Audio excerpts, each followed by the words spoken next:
If the message is consumed, it's relatable, it's going to get more views. You have your hobbies and interests. That's the stuff you would do for free. At the time, it was just TikTok and everybody hated it. No hustle, worship here, we're a different breed. Action is what we got if action is what you need. Content capitalists, we're breaking the mold. Cause the old ways fading, new stories to be told. So content capitalists, get to the prize. I run a short-form content production agency. As far as I know, it was the first ever short-form content production agency. And based on the fact that when I started focusing on TikTok, nobody really cared about TikTok. I was like, I kind of foreshadowed this might be popular. At least I hoped it would be in the next year. And I was like, if I can just get myself to 100,000 followers so people would take me seriously and get some case studies of other people and get them to 100,000 followers, I can then start charging people to do their TikTok. I had no idea that would morph into Reels, Shorts. At the time, it was just TikTok and everybody hated it. Nobody liked TikTok when I started doing it. I was very fortunate to be early in that regard. And then also what I would say, I pride myself in our quality of work. And currently right now we have 18 clients in my short form agency. The agency is called Viral Edits. It's very low key. I joke, I call it like the black card. It's like you got to be invited to it. The truth is we grew so fast we couldn't even make a website and it was just word of mouth. My ideal client is obviously A-level influencers and, more business oriented education influencers or who tends to gravitate towards me because we make educational content go viral. I want to ask you a question about you posted something and you had an acronym about the 3 types of content everybody should be putting out. Could you walk us through that? The main one is called the HEM framework, which is HEM. It's short for Hemingway, which is like, if you're familiar with copywriting, the Hemingway app. And the reason that we even came up with this was because most writing gets run through the Hemingway app and needs to be taken down to like a second grade level so people can understand it. But when you have video creators, specifically niche-based educators, and really smart people, they have a very hard time talking at a second grade level. So immediately when they make videos, they speak at a level of understanding that the average person cannot comprehend. So they're going to lose viewers because they need to dumb down their message. Well, most people don't want to dumb down their message. It's very hard for them to do that. So I was like, okay, well, how do we force them to dumb down their message without them realizing it? And that's where the HEM frameworks came to play. And the HEM framework stands for the H is hobbies and interests, the E is expertise, and the M is mastery. And you could also categorize this as broad reach content, moderate niche, extreme niche. So it's, your hobbies and interests are what is going to get you that broad reach. Things like, do you like soccer? Do you like football? Do you like sushi? You make videos about these things. They're all personality based. They're very controversial. They're very value driven.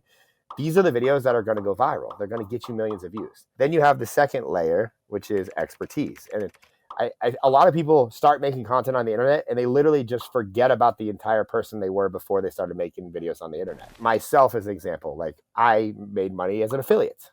That's an expertise. I made 6 figures. I can call myself an expert at that. Am I a master at it? No. Am I going to continue to do it? No. And then we have something like I was a door and window salesman at a retail place. I have retail job experience. I did that for 10 years. I'm an expert in that. I can make videos about that. Retail-based content is going to do far better than if I make a video saying, here's how you get 1 million views. There's not a lot of creators that want to get 1 million views. There are a lot of people that work in retail. So, expertise, a way to frame it is like you have your hobbies and interests.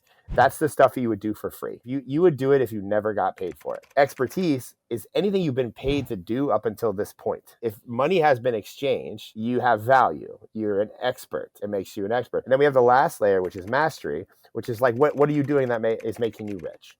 Like in my instance, it's like telling people how to go viral, helping them go viral, like making videos about that. I have a mastery in this now. I'm confident I can say that. I've done my 10,000 hours. This is what's making me rich. It's going to continue to make me rich, and I'm going to stick with it. So it's like you have these tiers. Let's say you're an average person who wants to post 30 videos a month, 1 video a day. You're like, oh my God, how do I come up with 30 videos? Jesus, oh, it's so daunting. I don't know what to say.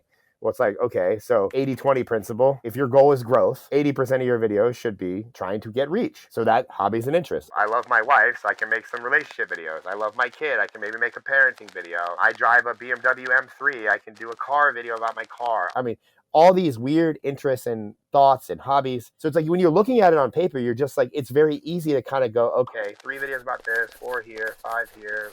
Let's do 1 here, 3 here. Next thing you know, you've written out 25, 30 videos and you're like, oh, now I have video topics. But by doing the hobby and interest specific, it forces people to talk at a lower level. It forces them to talk and dumb down their message.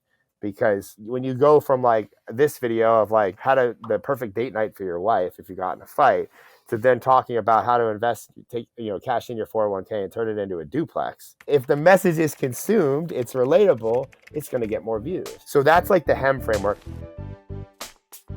Something popped in my mind because there's a buzzword that I think a lot of people will create their own meaning behind. But what does viral video mean to you every time you say it? I treat a viral video, and for my company, because just for context, my whole team is, I've optimized my company for what I consider viral video, which is 1 million views. If you get a video with 1 million views, you have gone viral. There's like mega viral and super viral and like all that, which is like, I still haven't quite figured out what those are, because we've had some 5, 10s, and I personally, most I've ever had is a 15. I've had a client that got 48 million on a video. I don't know what that's called, but yeah, I treat anything, 800,000 to 1 million. Like you're getting recognized in the street, that's pretty viral in my eyes. Ryan, so that's I have a proposal. Yeah. We should set up something called the Viral Standards Commission between the two of us. And we will be the global authority on all the titles for what the levels of virality are. And then I would love that. Yeah, the Viral Standards Commission. It could be kind of a joke. I see Facebook groups. Right? Like, they do that? I see Facebook groups where they're like, oh yeah, I went viral, and they're like, I got 100,000 views. And I'm like, I mean, that's a good video. Right? That's not viral, though. We got to set some standards. It's Yeah, just a no, buzzword, I'm with you. right? Yeah. We'll sign. So I'll they'll be sign like that. I'll be the face of it. There you go. Viral Standards Commission. And then we'll send people like, how YouTube has the plaques, right? We'll have something smaller for every $1 million video. We'll officially send something to them. Yeah. That could be fun. You made a big list of things you don't do that a lot of people think is what's going to make videos go viral. What are the things that you don't do? Number one is hashtags. And that's not because I hate hashtags. When you're posting 100 videos a day, the act of posting hashtags adds like 5 minutes per account that you're posting for. What people don't understand is when you're doing this amount of videos and you're posting this across this many accounts, it's an average of 5 minutes per post per account. So it's 15 minutes per client because we're posting to like Instagram, Facebook, YouTube, and TikTok. So it's 20 minutes a day per client, multiple times a day for multiple clients just to post their videos. And I account for that 5 minutes because you have to download the video, airdrop the video, upload it, write the caption, and it just takes time. So we were starting to bottleneck. And so you're doing this all with mobile devices? Yeah, we don't use any automated services to post. I've had bad experiences with them. We just stopped doing hashtags. I was like, I just don't think they matter. And then I tested it on my videos because I do everything on my account first. I had one video I posted with hashtags and one video I posted without hashtags. They were right next to each other. The video with hashtags got like 700 views on TikTok. And the video without hashtags got like 4 million. We haven't used a hashtag since. There were days when people used to search and browse by hashtags, but nobody does that anymore. People they get served up what AI thinks you want to watch, and AI got really good at that. And now it's more about the viewer retention. If someone similar to you watch it through, they're going to show it to you. Yeah. And they're spoon feeding them to you. It's not even spoon feeding, man. It's an IV drip nowadays. Yes. You don't even have to open your mouth. They just hardline that. It's like a machine gun, like Yeah. So that was like the first thing. Like we just saw early on we didn't need them, so we stopped using them. We saw zero decrease in anything. We only saw upside. And is this just TikTok or other platforms as well? We stopped doing it on every platform. Okay. But the catalyst was TikTok. Like that's what started it. Said you've always made videos your whole life. What were you doing before you're actually getting paid to do it? Like, how did it start? Was this off a camcorder in high school or what?